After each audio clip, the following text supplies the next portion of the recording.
The artwork in the exhibition ranges from the organic to the inorganic. I shared common ground with many of these artists in terms of the struggle that the artists had in making their work, the commitment of the artists to their ideas, the development intellectually of a concept, an idea, and seeing it to fruition. Now, we have framed the exhibition within the context of nature and environment. I realized over the last few years that nature and environment has influenced my work in many, many ways.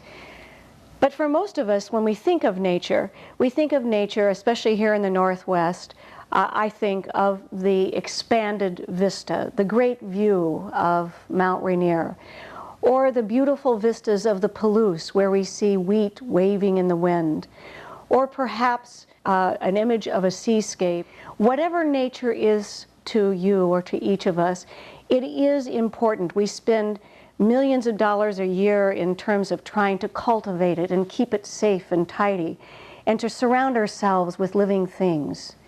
It impacts our lives in subtle ways and in dramatic ways.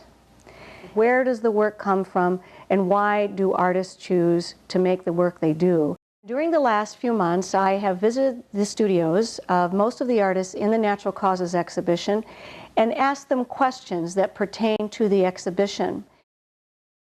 I think it originally came from and a desire and impetus to work outside the studio, to work in the landscape, out of doors, in sight.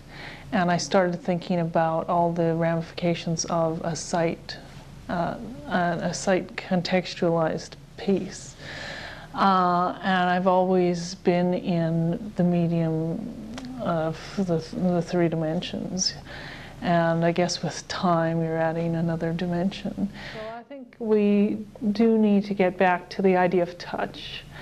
And again, that comes back to the body, and it comes back to making marks on paper, whether that be art marks or writing. A book which has been quite important has been this book called Lost Lives, which documents the history of sectarian violence in Northern Ireland for the last 30 years. This piece came about partly because I went to Ireland a couple of years ago, and previous to that I immigrated from Belfast. So this speaks to the land I grew up in, or grew up on, and the process of breaking with that land.